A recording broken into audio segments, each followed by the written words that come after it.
તો મિત્રો આજે આપણે આવી ગયા છે હનુમાન દાદાના મંદિરે, સુરતથી માત્ર 90 કિલોમીટર દૂર, જ્યાં દાદાના પરચા અપાર છે. મનની બધી જ ઈચ્છાઓ કે મનોકામનાઓ અહીંયા પૂરી થાય છે. જો પાછળ તમને મંદિર દેખાતું હશે. તો રસ્તામાં આપણે એક નાનો બ્રેક લીધો હતો. જગ્યા સરસ મજાની છે. ડેવિડને નાસ્તો ને એવું લેવું હતું, રાઈટ? દેખાડી દો. થોડોક નાસ્તો ને એવું લેવું હતું. મેં નાચોસ ને મગજ પણ ઘરે ભૂલી ગયા. અને સામે જો જોરદાર જગ્યા છે. કોઈકનું મોટા વ્યક્તિનું ઘર હશે, ઝાડવા બાળવા ને એવું. અને હવે અહીંયાથી મારા ખ્યાલથી 45 મિનિટ જેવો રસ્તો બાકી છે મંદિરે પહોંચવા માટે. તો ફટાફટ પહોંચી જાય. ચાલ દોડ.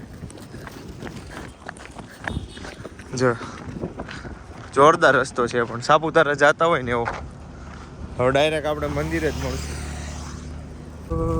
જન્મ દેખતા એમાં કિટકેટ ની એવી કેડબરી ની ડેરી મિલ્ક હતી મોટી મોટી. આ બધા લેવા આવે ભાઈ, ઘરે જઈને મૂકી દે, સમજાય ગયું? ઓલા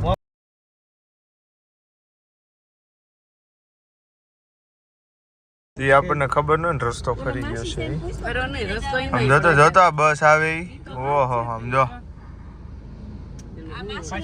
રસ્તો ચેન્જ થઈ ગયો છે હવે. આ મંદિરે જવાનો રસ્તો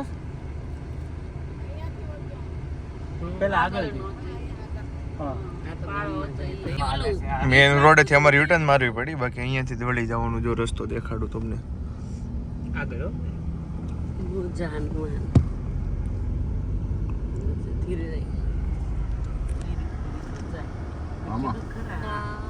આજ મંદિર છે, આ જ રસ્તો. મેં કીધું એલા પાળો પાળો ત્યાં તો આમ જો. ये तो फिक्स वाला रास्ता है, समझो तो. हाँ हाँ में से ईद मंदिर છે ને. હા, અને નવો માલ નાખી દીધો.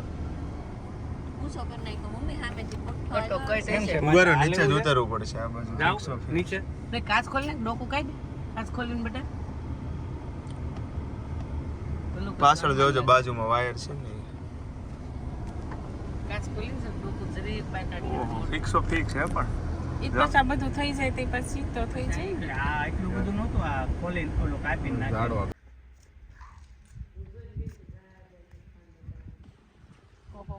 એક કુકુ હે ને અમારી હારે આવ્યું તું મંદિર થી, ક્યાંનું ક્યાં શ્રીફળ લેવા આવ્યા ને. આપણે એને બિસ્કિટ ધવલભાઈ ખવડાવ્યા, મેં ખાઈ લીધા બે. તો પહેલાં હું તમને મંદિરે અહીંયાથી લઈ જાઉં રસ્તેથી, અને પછી આગળની આપણે બધી વાત કરીએ, બરાબર? જો આ કંઈક એવો રસ્તો છે મેન રસ્તેથી અંદર જવાનો. જુઓ, પછી આગળ જઈને આખું મંદિર દેખાડું, શું છે શું નહીં, બધું તમને આગળ જાણકારી આપું. એક જ મિનિટ.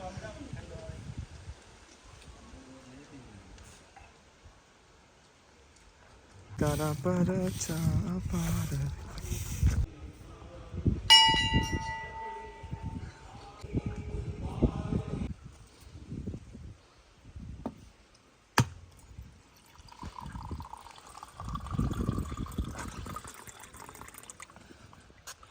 અનંત ઉર્જાનું પ્રતીક એવું, જેને માત્ર ચમત્કાર કહી શકાય, જેની વિજ્ઞાન પણ જેની હા ભરે છે કે આ સમગ્ર સૃષ્ટિને કોઈક એવી અનંત ઉર્જા છે જે ચલાવે છે. એવું ચમત્કાર રૂપી મોજીલા હનુમાનનું મંદિર આપણે ત્યાં દર્શન માટે આવીએ છીએ. અને જ્યાં તમે સાચા મન અને સાચી શ્રદ્ધા સાથે શ્રીફળ લઈને આવો તો તમારા મનની બધી જ સમસ્યાઓ દૂર થાય છે, અને બીજી કોઈ પણ તમારે નડતરરૂપ વસ્તુઓ હોય તો તે દૂર થાય છે. એવું માનું એક મંદિર મોજીલા હનુમાન, તે તમને બેકગ્રાઉન્ડમાં મારી પાછળ દેખાતું હશે. તો ચાલો તમને એના દર્શન કરાવું અને તેની નાની મોટી ઘણી બધી વાતો કરીએ આપણે. તો ચાલો મિત્રો તમને મંદિરના દર્શન કરાવું. એક સરસ મજાની અહીંયા જગ્યા છે, પિકનિક ટાઈપની આખી દેખાય એવી, જો દેખાડી દે આમ ફરતે. પછી આપણે મંદિરના દર્શન કરીએ. જો પિકનિક માટે તમે સહપરિવાર અહીંયા આવી શકો. હાલો હાલો હવે દેખાડું તમને આગળ. એક અહીંયા જો તમને આ બાજુ અહીંયા દેખાતું હશે, જે બાજુ કહો ને એ બાજુ તારે દેખાડવાનું. આ બાજુ દરબાર છે, ત્યાં બાપુ બેસે અને તમારે કોઈ પણ મનની સમસ્યા કે સમાધાન કે હલ જોતું હોય તો તમે બાપુને પૂછી શકો. બાપુ બેઠા હોય સવારમાં વહેલા 4 થી સવારે વહેલા 7 વાગે બાપુ આવે, તમારે વહેલા પહોંચી જવું પડે અને 12 વાગ્યા સુધી બાપુ બેઠા હોય.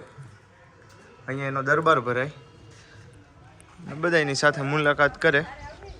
અહીંયાથી સૌથી પહેલું મંદિર આ છે મામાદેવનું. જો ચાલો જો આ છે મામાદેવનું મંદિર. અહીંયા નાના એવા શિવલિંગ છે અને અહીંયા તમે ઘરેથી જે કોઈ શ્રીફળ લાવો ને, હું જે હમણાં વાત કરતો હતો, સાચી શ્રદ્ધાથી તમે શ્રીફળ લાવો, અહીંયા હોમી દો એટલે તમારી બધી જ સમસ્યાનું સમાધાન આવી જાય. અહીંયા હવનકુંડ છે, હવનકુંડ તો નહીં, આ હોમવા માટે. આ છે મામાદેવનું મંદિર. જો તમે જોઈ શકો છો, આ મામાદેવનું મંદિર છે.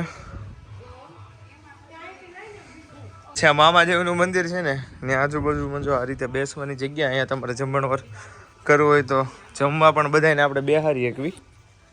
અને હવે મેન હનુમાન દાદાનું જે મંદિર છે, મોજીલા હનુમાનનું, ત્યાં હું તમને દેખાડવા લઈ જાઉં. જો તો જો ભવ્ય મોટું મંદિર બનાવી નાખ્યું છે, તમને એના દર્શન કરાવું.